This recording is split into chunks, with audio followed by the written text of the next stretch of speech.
ज्ञान ही दुख का मूल है, ज्ञान ही भव का कूल।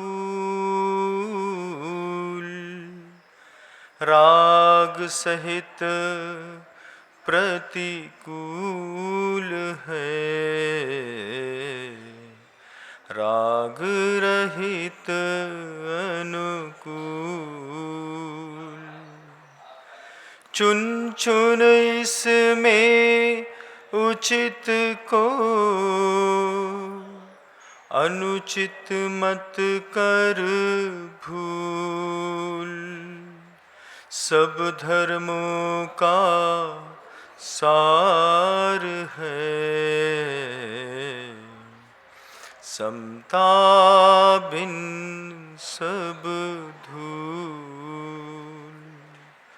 परम पूज्य आचार्य भगवंत गुरुदेव श्री विद्यासागर जी मुनि महाराज की, समस्त मुनि संघ की, बन्हा जी के अश्यकारी अजितनाथ भगवान की जय हो।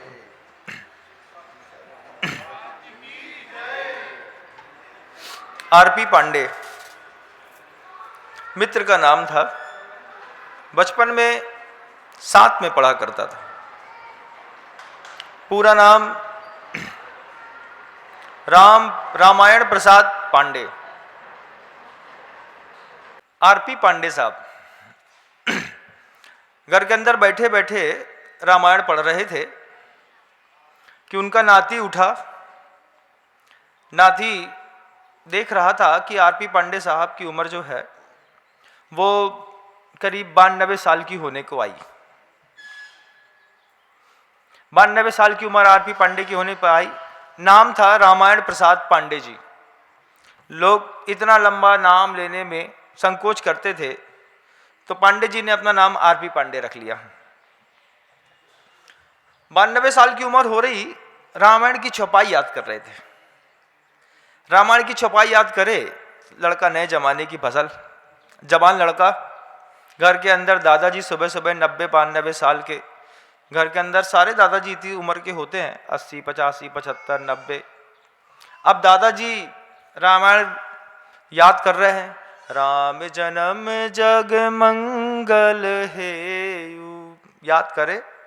अब बच्चा रोज परेशान।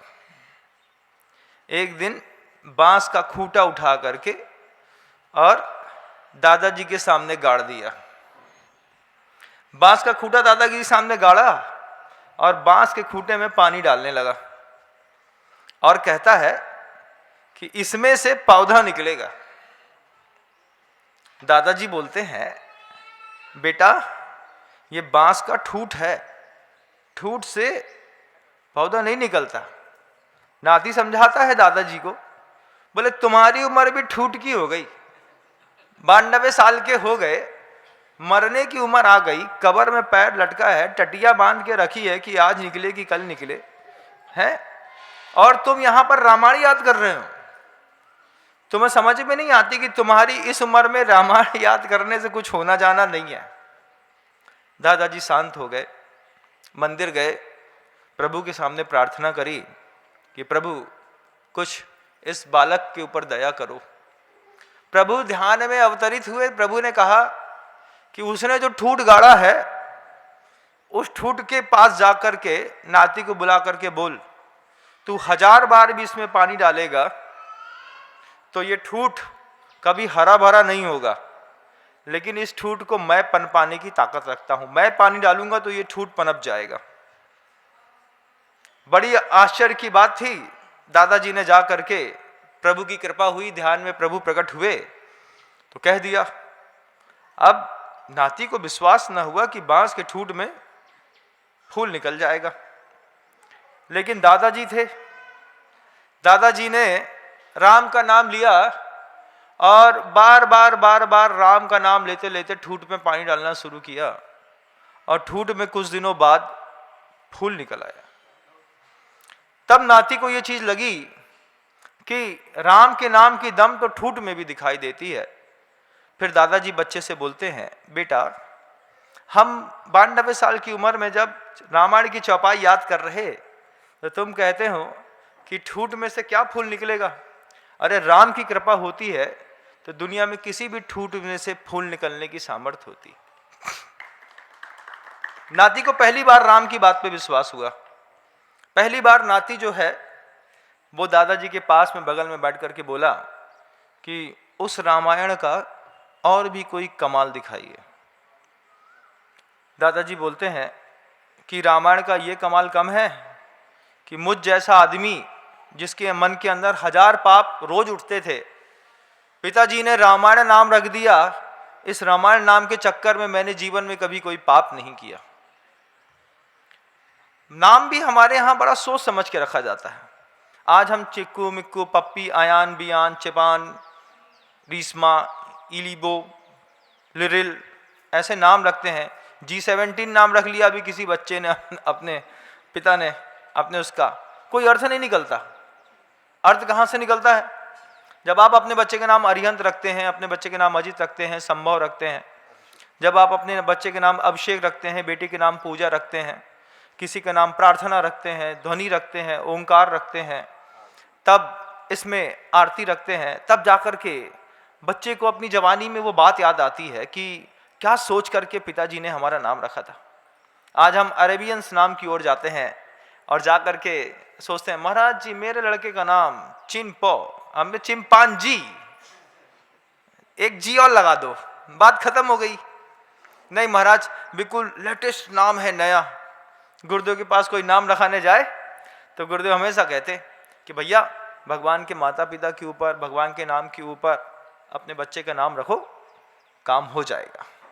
लेकिन हम नाम गूगल में ढूंढते हैं, वो गूगल बताता है हाँ महाराज जी बी से नाम लिखला है, अब बी से क्या लिखेंगे महाराज, अब रखो। विनम्र रखने में तो दिक्कत होगी, वो तो गुरुजी ने रख दिया, तो विनम्र रखेंगे तो महाराज गड़बड़ हो जाएगा। तो फिर कुछ दूसरा फूलता फालतू के नाम चलते रहते हैं।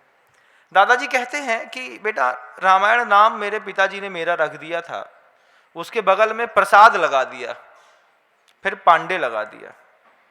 हमको बचपन से ये बात दिमाग में खलती रही, 1000 बार इच्छा हुई कि जाकर के दारू खाने में जाके शराब पी लें, लेकिन नाम की इतनी बड़ी इज्जत कैसे धुलवा देता, इसलिए नाम के चक्कर में कभी शराब नहीं पी, नाम के चक्कर में कभी किसी के सामने हिंसा नहीं करी, झूठ नहीं बोला। नाम के चक्कर में हमको कितने पाप से बच गए। बेटा अब तेरा नाम तो पप्पू है, अब तो पप्पू ही रहेगा। हमारा नाम तो आरपी पांडे साहब, रामायण प्रसाद पांडे, उम्र 92 साल, याद कर रहे हैं चौपाई। बच्चा बोलता है ठूठ में पानी डालने से कुछ नहीं होता। पिताजी दादाजी बोलते हैं राम का नाम लेकर के ठूठ में भी पानी डालो तो कुछ ना कुछ काम तो हो जाता है। बात चली, बच्चे को पहली बार थोड़ा थोड़ा अपने दादा के ऊपर विश्वास हुआ, और विश्वास होने के बाद कुछ ही दिनों बाद घर के अंदर एक शादी निकल गई, नातिन की शादी पंडित जी के यहाँ। शादी बड़ी धूमधाम से तैयारी शुरू हुई। लड़का सॉफ्टवेयर इंजीनियर, लड़की भी सॉफ्टवेयर इंजीनियर, बड़ी कंपनी में काम, बड़ा नाम, बड़ा पैसा, बड़ी जगह रहने को मिलता। अब आरपी पांडे साहब तो गांव में रहते, लेकिन शादी तो हमारी परंपरा है तो गांव में होगी, क्योंकि गांव में मूंछ थोड़ी ऊंची रहती है, कॉलर थोड़ी अच्छी मानी जाती है, जात कुजात को देखा जाता है, वहाँ पे सबकी कैटेगरी बटी रहती है, सबकी मर्यादाएं बनी रहती हैं।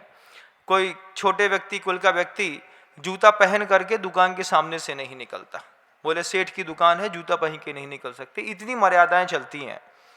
तो दादाजी ने कहा कि गांव में ही बेटा नातिन की शादी तो यहीं से होगी। पिताजी मान गए। शादी का दिन आने को था, धीरे धीरे धीरे धीरे धीरे शादी का दिन आया। पिता की उम्र 58-59 की हो चली थी, दादाजी 92 के थे। शादी का दिन आया, कल शादी होनी थी, लड़की को सुंदर सुशील कन्या, पढ़ी लिखी, और उस पर भी अच्छा पैकेज, अच्छी विदेशों में जाने की तैयारी।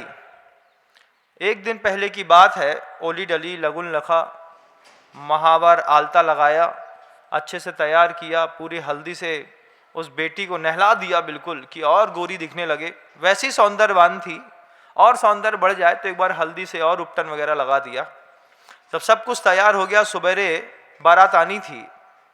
रात को पांडे जी की बेटी घर छोड़ के भाग गई।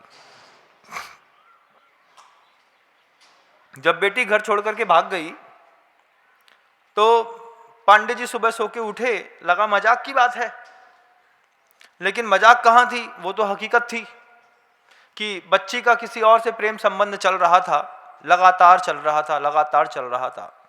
चलते चलते चलते बच्ची त्रस्त हो गई, और जिस दिन शादी होनी थी, शादी के एक दिन पहले रात को बच्ची घर छोड़ के भाग गई।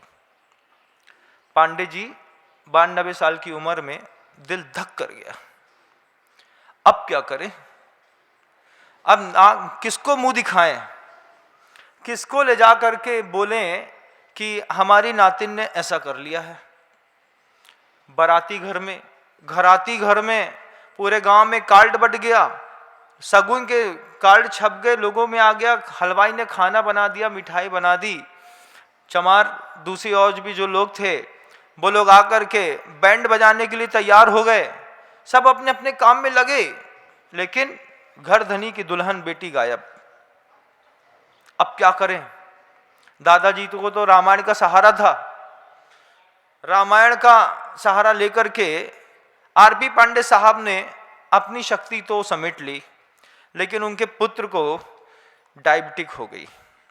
एक बार में ही, पहली बार में सुने, चक्कर खा के गिर गए। चक्कर खा के गिरे, चेक किया, शुगर का लेवल सीधे 180 से 550, 550 की शुगर हो गई। पूरी गांव में बदनामी हुई, सो अलग। लड़का वाला भी क्या करता, लड़का वाला भी धीरे से चुपचाप लौट गया। घर में तो कोई दूसरी बेटी होती तो नाक बचाने के लिए आनन फानन में हो सकता है उसके साथ शादी कर देते, लेकिन ऐसा कुछ भी ना हुआ। जब कुछ भी ऐसा ना हुआ, तब पांडे साहब, आरपी पांडे साहब अपने बच्चे को समझाते हैं। बच्चे से पूछते हैं, बेटा, भोले नाम था बच्चे का, आज के बच्चे का पप्पू, उनके बच्चे का नाम भोला। भोला महाशिव को कहते हैं बंधुओं, महाशिव का नाम भोले है। अब भोले से बोला, भोले ज्यादा विकल्प मत कर। पिताजी विकल्प कैसे ना करें, जवान बेटी पूरी गांव में नाक कट गई, आपकी हमारी बेटी भाग गई। आज बेटी 5 महीने बाद, सब कुछ होने के बाद बेटी 5 महीने बाद घर लौटी। 5 महीने बाद घर लौटी, पिताजी ने आकर के साधु से कहा कि हमारी बेटी ने ऐसा कर लिया। बेटी भी सीधे घर नहीं लौटी, बेटी ने भी जान लिया कि दादाजी और पिताजी साधु भक्त हैं। साधु के पास आकर के बेटी बोलती है साधु से, इधर दादाजी ने बोला, पिताजी ने बोला साधु के पास आकर के कि साधु महाराज, हमारे घर में ऐसा हो गया। साधु ने समझाया, फिर बेटी आई साधु के पास, बेटी ने अपनी व्यथा बोली। बोले बहुत दिनों से उसके साथ प्रेम प्रसंग तो चल रहा था, लेकिन उससे बचना चाहती थी, बचना तो चाहती थी, लेकिन बच नहीं पा रही थी। दादाजी की भावनाओं की कद्र करना चाहती थी, पिताजी का मान सम्मान रखना चाहती थी, इसलिए मैंने हाँ कर दी। लेकिन अंतिम दिन तक उस लड़के ने मुझे इतना प्रताड़ित किया, इतना परेशान किया, इतना हैरान किया कि मुझे मजबूरी में उस लड़के के साथ भागना पड़ा। नहीं तो या तो वो लड़का मर जाता या मैं मर जाती। अब सब किस्सा आपके हाथ में है। साधु भी असमंजस में, साधु दोनों को सुन रहा था, इधर से बेटी को सुन रहा था, इधर से उसके पिता और दादा को सुन रहा था। अब क्या करे साधु? साधु ने पूछा, दादाजी से बोला, पिताजी से बोला कि देखो बेटी ऐसा ऐसा कह रही है। दोनों को मिलाया, दोनों मिल गए। बेटी वापस पिताजी के पास घर में आना जाना पांडे जी के घर में शुरू हो गया।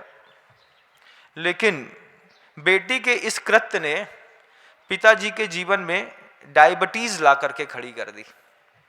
कुछ दिनों बाद सब नॉर्मल हो गया, 6, 7, 8 महीने लगते हैं, जब आपकी जवान बेटी किसी और के साथ जाती है, भागती है, कुछ होता है, 7-8-10 महीने बाद, 12 महीने बाद, साल भर बाद, 2 साल बाद आप सब चीज एडजस्ट कर लेते हैं। भोले ने भी एडजस्ट कर ली, भोले ने भी सब सीख लिया, समझ लिया, देख लिया, जान लिया, लेकिन भोले के जीवन में डायबिटीज आ गई। अब बेटी पिताजी का सारा काम करती, लेकिन पिताजी जब भी सोच बैठते कि बेटी ने ऐसा कर दिया, उसी दिन पिताजी की शुगर सीधे 450-500 पहुंच जाती। बड़ा टेंशन वाला चीज है। दुनिया में हार्ट अटैक की बीमारी तो सरल है, डायबिटिक की बीमारी हार्ट अटैक से भी ज्यादा कठिन है।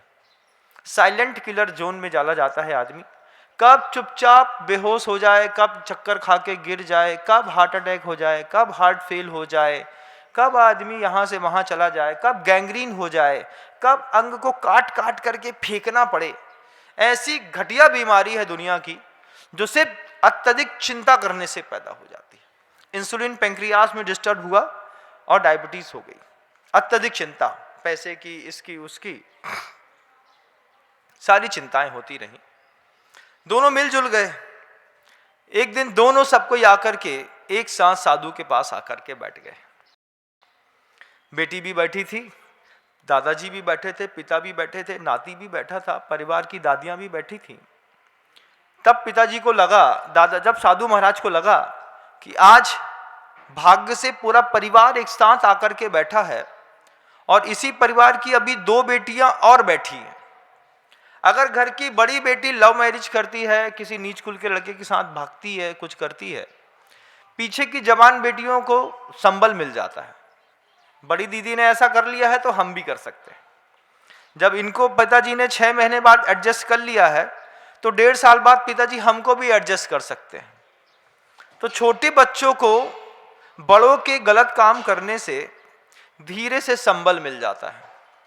अब साधु को लगा कि अगर इस बड़ी बेटी के कृत्य को देख करके ये घर की 2 और जवान बेटियां धीरे धीरे किसी नीच कुल के व्यक्ति के साथ भाग गईं तो पांडे जी की पूरी नाक खराब हो जाएगी। पांडे जी बहुत धार्मिक, घर के अंदर रोज नित्य शाम को हवन होता, सुबह रामायण का पाठ होता। साधु आते तो सबसे पहले दान देते। मंदिर जाने में पांडे जी सबसे पहले अपना पैसा लिखाते, सबसे पहले दान देते, खट खोलते। लेकिन पांडे जी जो थे बहुत सहृदयी थे, भगवान ने उनको समझा लिया, बच गए। भोले के जीवन में जैसे ही डायबिटीज आई और साधु को लगा कि अभी 2 बेटियां और हैं, साधु को लगा कि उपदेश दे देना चाहिए बंधु। साधु ने पूरे परिवार को बैठा करके जो उपदेश दिया वो उपदेश आप लोगों के लिए भी अपेक्षित है। साधु ने कहा कि मनुष्य जीवन में 4 प्रकार के व्यक्तियों से हमारा संपर्क होता है। पहला, कुछ व्यक्ति ऐसे मिलते हैं जिनसे हमें दोस्ती करना चाहिए। आपके जीवन में भी कुछ आपके बहुत अच्छे फ्रेंड्स होंगे जिनको आपसे कुछ लेना देना नहीं है, लेकिन आत्मीय व्यवहार बहुत है। 4 प्रकार के मानसिकता वाले व्यक्ति हमारे जीवन में आते हैं। दूसरे कुछ व्यक्ति आपको आपके जीवन में ऐसे मिलते हैं बंधु जिनकी आपको भक्ति करना चाहिए, जिसके बिना जीवन संभव नहीं है। आपने अच्छा दोस्त बना लिया लेकिन आपने कभी किसी व्यक्ति की भक्ति नहीं करी, कोई मुनि की, कोई साधु की, किसी भी धर्मात्मा की, कोई अच्छे बड़े पंडित की, अपने घर में पिता की, दादा की। सबसे पहले जीवन में अपने कागज डायरी पेन उठा करके लिखो कि मैंने अपने 50 साल के जीवन में इन 2 महापुरुषों की निर्दोष भक्ति करी है। भक्ति का मतलब होता है बंधु खोपड़ी को विश्राम। भक्ति करने का मतलब खोपड़ी को आराम दे देना, क्योंकि हाथ पैर चलाने से कभी भी किसी को परेशानी और नुकसान नहीं होता, खोपड़ी चलाने से बहुत नुकसान होता है।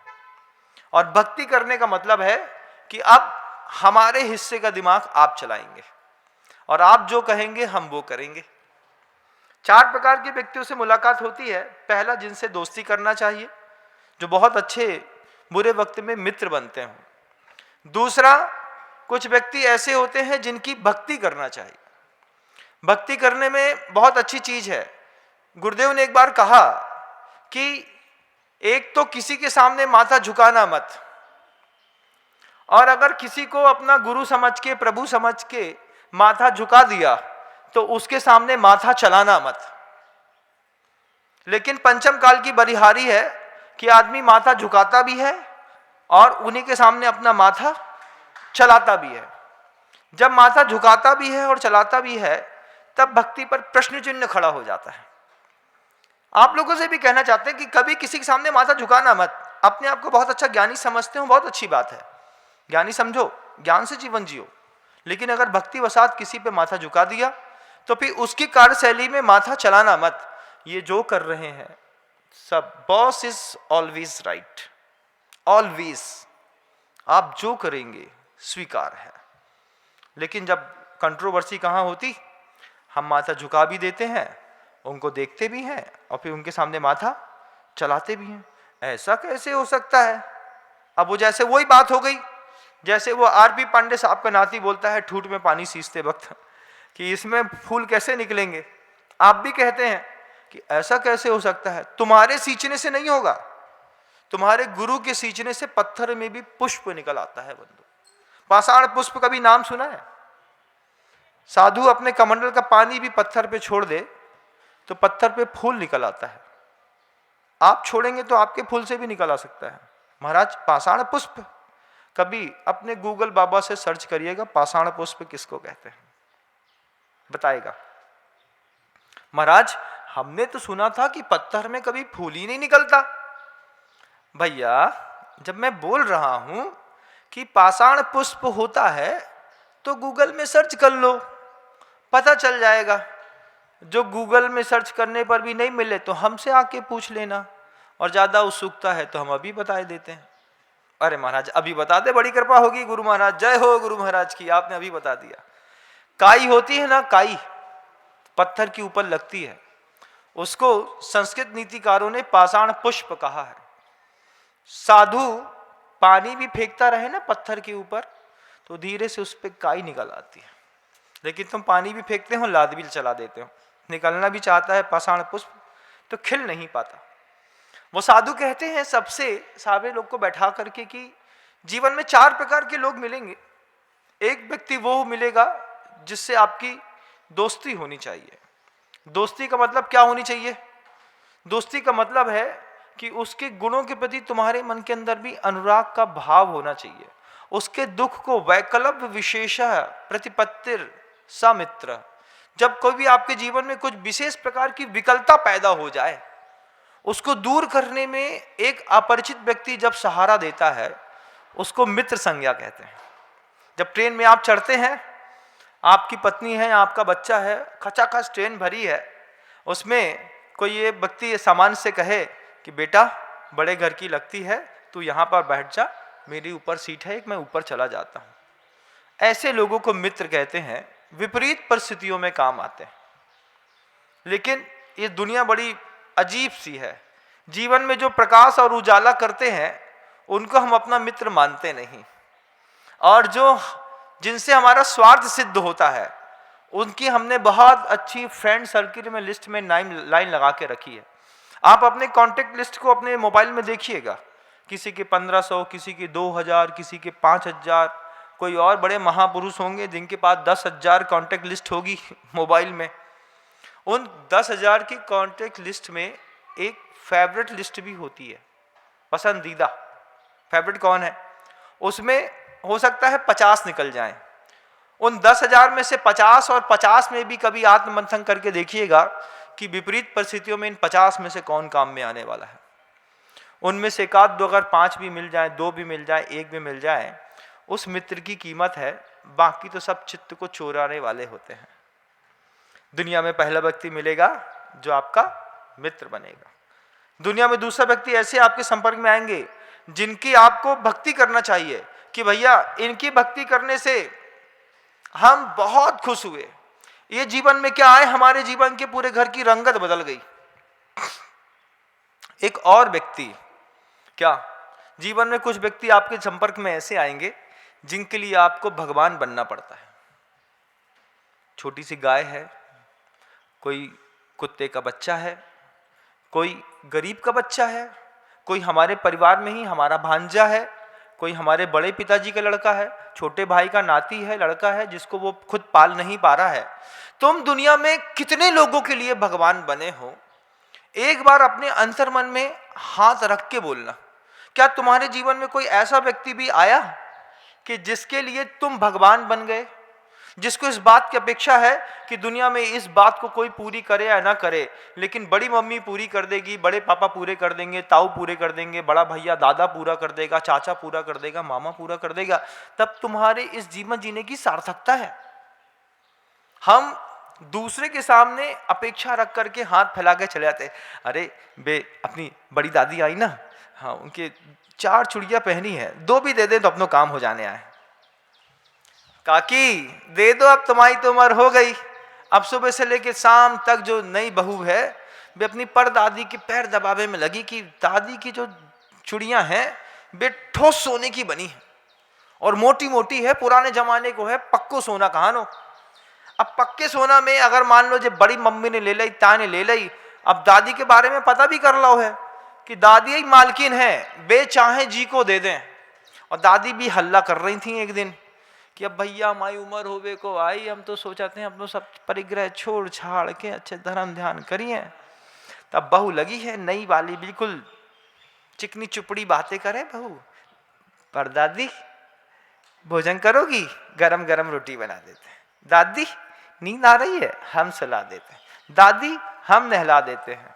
दादी ने बोली, दादी से बोल दी, दादी जे आपके हाथ में चूड़िया तो बहुत ही अच्छी लग रही। हाँ बेटा तुम इतनी मेहनत करत, हम सोचा तुम्हारी को दे दें। लड़कियां बहू खुश। दादी भी चालू में जानत है, जो दिन दे दे हैं वही दिन के बाद से जा आप बंद कर दे। दादी भी उनको चमकाए रहे, बहू भी बिल्कुल चमकत रहे, आज नहीं तो कल तुम देखियो हमें को मिलेगी। कुछ लोग ऐसे होते हैं जिनके माता पिता की संतानों में 4 बेटियां हों और 4 बेटियों के 4 दामाद हों, अच्छा धंधा होता हो और ससुर मर जाए, सास बस बचे, फिर सास की तो बल्ले बल्ले। क्यों बल्ले बल्ले? बोले चारों दामाद हाथ में लेते हैं, बोले जो सबसे ज्यादा सेवा करेगा, पूरी प्रॉपर्टी है, सोना भी है, कैश भी है और जो मकान भी है, बे कहूं भी रहे तो मम्मी जी हम है ना, हम अपना बेटा ही समझो, हम सब कर लेंगे। क्या है हिसाब किताब लगाता, बोले 2 लाख का खर्चा है, सीधे 2.25 करोड़ का मकान है, 50 तोला सोना है, सब। फिर 3 भाई जो बिल्कुल मेहनत नहीं करते वे बोलते अरे गुड्डू बहुत अच्छे से पालता है, वही ठीक है, वही रख लेगा, सब बढ़िया चलता है, अपने को कुछ नहीं है।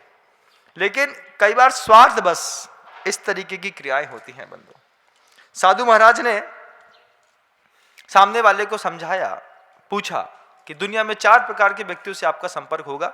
एक आपका दोस्त बनेगा, एक आपके लिए एक अच्छा भक्ति करने का मौका देगा कि आप किसी की भक्ति करो, एक आप किसी के लिए भगवान बनेंगे। भगवान कैसे बनेंगे? बोले किसी के लिए तो कोई तो हमारे जिंदगी में कोई तो हमको अपना सहारा समझता होगा कि तुम जो करोगे तभी धर्म की ध्वजा ऊपर उठेगी। साधु भी हैं बंधुओं, बड़े बड़े गुरुदेव स्वयं, मैं, बड़े बड़े साधु, कोई भी बड़ा धुरंधर साधु क्यों ना हो, उनके लिए भी आप लोग कई बार भगवान बराबर हो जाते हैं। उनको भी उम्मीद रहती है कि जो काम इस मंदिर निर्माण में कोई नहीं करेगा वो तुम करोगे। तब तुमसे वो कहते होंगे कि सुनो पप्पू, एक बड़ा कलश तुमको लेना है। क्यों? उम्मीद नहीं होती तो तुम्हारा नाम कैसे लेते हम? अब हम तुमको क्या समझते थे, तुमने हमको क्या समझ लिया। किसी के लिए आप भगवान बनिए। और एक बिल्कुल हमेशा एक व्यक्ति और आपकी जिंदगी में संपर्क मिलेगा कि जो जिनसे आपको हमेशा दूर रहना है, दूर रहना है। अब दूर किसके साथ रहना है ये हमको खुद देखना है। साधु ने उन बच्चों को, माता पिता को, सबको समझाया दुनिया में 4 प्रकार के लोग, एक दोस्त, एक अच्छा भक्ति करने वाला, एक अच्छा भगवान और एक अच्छा जिससे अपन को दूर रहना है। लेकिन जब हमको ये पता नहीं चलता है कि किससे दूर रहना है, किसकी भक्ति करनी है, किसके लिए हम भगवान हैं, कौन हमारा मित्र है, तब उस बेटी का जो हाल होता है आपके घर के जवान बच्चों का भी वही हाल होता है बंधु। साधु ने समझाया, बेटी से पूछा कि बेटा ये 4 प्रकार के लोगों में जिसके साथ तुम भागी वो तुम्हारे लिए कौन है? क्या वो तुम्हारे लिए भगवान है? क्या तुम जिसके साथ भागी वो क्या तुम उसकी भक्ति करती हो? क्या वो तुम्हारा एक बहुत अच्छा दोस्त है?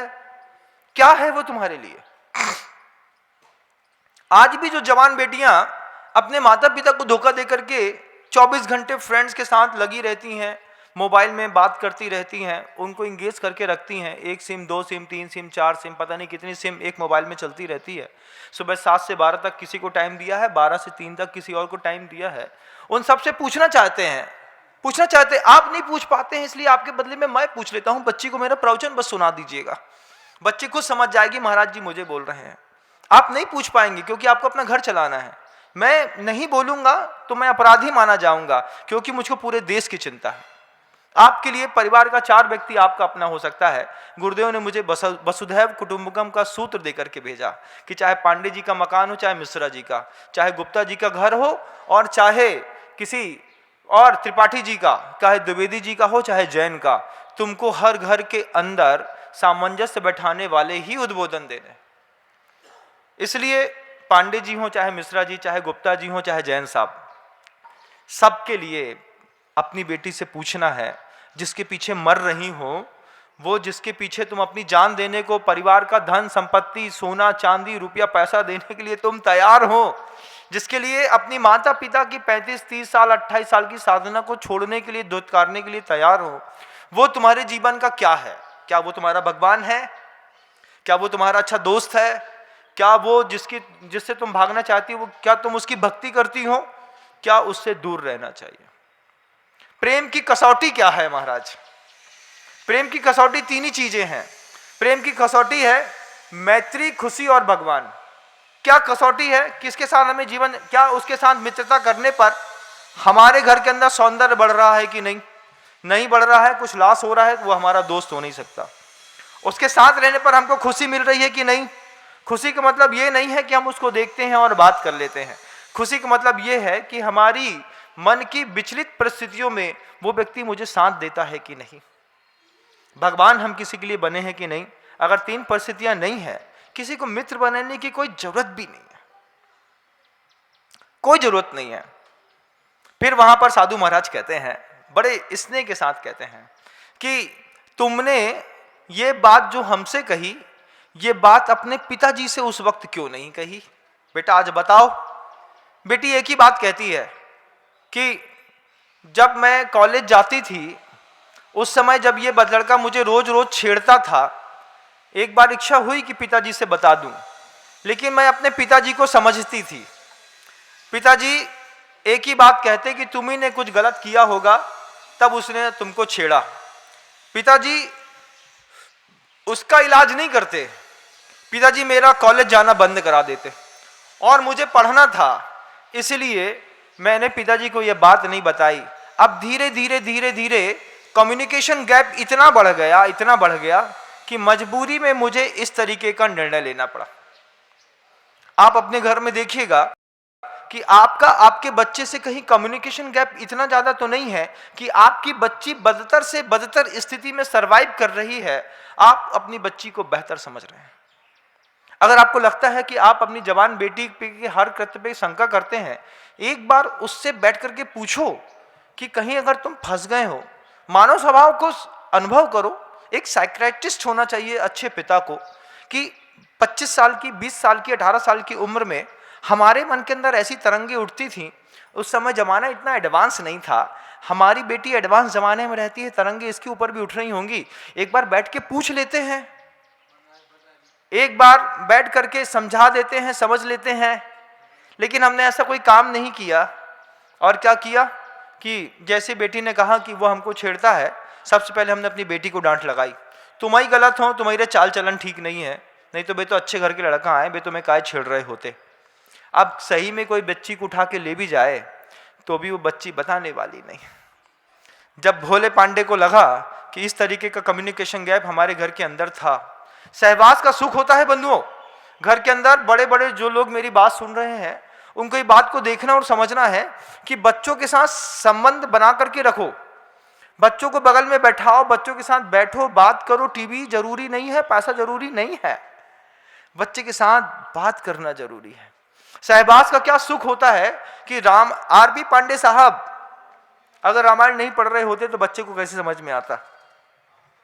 सहबाज का क्या सुख है, धन्य कुमार से सीखो कि धन्य कुमार जैसा महात्मा किसी बनिए की दुकान के सामने जाकर के बैठ गया और उस बनिए की दुकान दिन भर खूब चली, कोई सिद्धि नहीं हो रही थी। लक्ष्मण जाकर के सिर्फ खड़े मात्र हो गए, खड़े होने मात्र से उस व्यक्ति को, सामने वाले को सिद्धियां हो गई।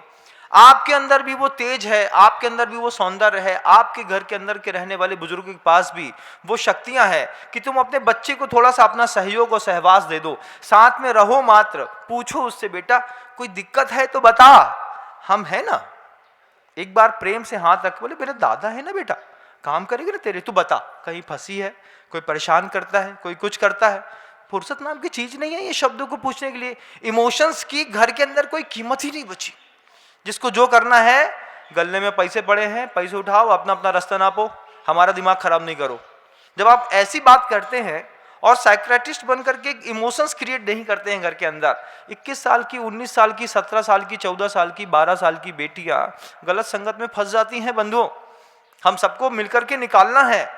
सिर्फ मेरी जवाबदारी नहीं है कि शादी होने के बाद, गलत जगह भगने के बाद आप मेरे कमरे में ले आते हैं, महाराज समझाइए, महाराज कुछ बताइए, महाराज कुछ मंत्र दीजिए। मैं यही मंत्र तो आपको देना चाह रहा हूं कि भगने से पहले, बारिश होने के बाद बारिश रोकना बड़ा मुश्किल है, लेकिन बारिश का आसार होता हो तब मंत्र बहुत जल्दी काम करते हैं।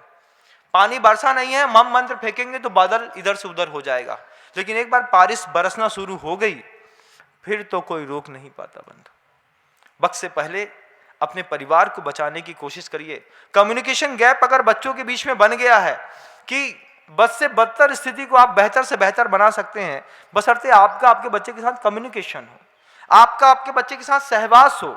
और झगड़ा भी करना हो तो मैं झगड़ा करने की भी कला घर के अंदर सिखाता हूं, शांति की कला नहीं, झगड़ने की कला। फैमिली मेंबर्स के साथ अगर लड़ना है, जोरदार लड़ाई घर के अंदर करनी है, कभी आमने सामने बैठ करके लड़ना नहीं चाहिए। कैसे लड़ना चाहिए महाराज? बगल में बैठ करके, बगल में बैठ जाओ, सामने टीवी चल रही हो, सामने कोई बैठा हो, खाना खा रहे हो। कभी भी घर के अंदर किसी को भी लड़ाई करनी है, आमने सामने बैठ करके बातचीत, बहस नहीं होनी चाहिए, बगल में बैठ करके। क्यों? क्योंकि 80% से ज्यादा लड़ाइयां शब्दों से, टोन से नहीं होती, आंखों से होती है। आंख से आंख नहीं लड़ाएंगे, लेकिन टोन और शब्द का गलत प्रयोग भी करेंगे। तुम्हारे जैसा तो नालायक नहीं देखा हमने कभी, पूरे घर बर्बाद करके रख दिया। बोलो ना तुम, लेकिन उसकी आंख में आंख डाल करके मत बोलो। आंख से आंख में आक्रामकता 80% काम करती है। अब बच्चा बगल में खा रहा है, बोलो बहुत ही नालायक हो गए तुम यहाँ पे, अरे यार तुमको क्या समझा था, तुम क्या निकल गए। अब वो खाते खाते समझेगा, कम से कम हमारी तरफ पिताजी देख के तो नहीं बोल रहे, बोले ही बस रहा है, सुना रहे हैं, सुन लो बेटा, मुंह मत देखो। खाते खाते उसको लगेगा, सहन नहीं होगा तो थाली उठा करके बाहर चला जाएगा। इनफ, अब नहीं बोलना। लेकिन सामने के सामने जब हमने बोलना शुरू किया, तब घर के अंदर का लड़का आपके प्रति बगावती हो जाता है। घर की बहू के सामने, बहू को सामने रख करके सिखाना है तो पर्दे की आड़ में, सामने खड़े होकर के जवान बहू को सिखाने की कोशिश करी, बच्चे को समझा देगी अपने पिताजी से बोल दो, वो अलग रहेंगे, अपन अलग रहेंगे, अपन फ्लैट और फ्लाइट पे, और बच्चा अपने पिताजी अपने मकान पे। क्यों? अरे नहीं, अपने तो एक ही तो पिताजी, हम कैसे संभालेंगे। सुनो, जबान पे तुम्हारे बापू की लगाम नहीं है, वो हमको सबके सामने ऐसा बोल रहे थे, उनसे कह देना अब किसी की नौकरानी नहीं है, हम अलग रहेंगे, समझ में आए तो हमको लेने आ जाना, और नहीं समझ में आए सो जय जिनेंद्र। अब क्या करेंगे हम भैया, क्या करेंगे हम, क्या करेंगे हम? इससे अच्छी बात है कि घर के अगर महिला वर्ग को समझाना है तो पर्दे की आड़ में, बच्चे को समझाना है, भाई को समझाना है, फेस टू फेस नहीं, बगल में बैठ करके। आपके समझाने से आपका परिवार भी बचा रहेगा, समझाइश भी बराबर काम करेगी और घर भी बच जाएगा। आर.बी. पांडे साहब साधु के वचन सुन करके इस बात को समझ रहे थे कि गलती कहीं न कहीं भोले की तो है। पांडे साहब ने धीरे से भोले के गर्दन में हाथ रख करके बोला, भोले अब जो हो गया तो हो गया, लेकिन आगे की 2 बेटियों के साथ कुछ ना हो, इसलिए परिवार की व्यवस्था सुधारो। हम आप सबसे भी कहना चाहते हैं, आज तक की जीवन में जितनी भी आपने लॉस झेल लिया, पैसे का हो, प्रॉपर्टी का हो, मैनुअल हो, आदमी का हो, बेटी का हो, भाई का हो, लड़के का हो, जो झेल लिया दुख दर्द वो सब झेल लिया, भूल जाओ सब चीजों को। आगे की याद करो कि आगे पांडे जी के घर में जिस तरीके की घटना घटी हमारे घर में ना घटे। इसके लिए कम्युनिकेशन गैप खत्म करो, सहवास बना करके रखो और साथ ही साथ लड़ाई झगड़े में एक आड़ और पर्दा लेकर के जरूर काम करो। अपने घर को व्यवस्थित करेंगे।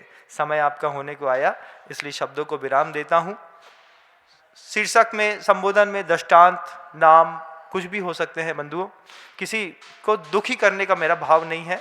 एक सामान्य से संदेश के मामले में पूरे विश्व की संस्कृति को सुरक्षित रखने का भाव है। किसी को बुरा लगा हो पांडे साहब के नाम से तो मैं क्षमा प्रार्थी हूँ और अपनी वाणी को विराम देता हूँ। भगवान गुरुदेव श्री विद्यासागर जी महाराज की।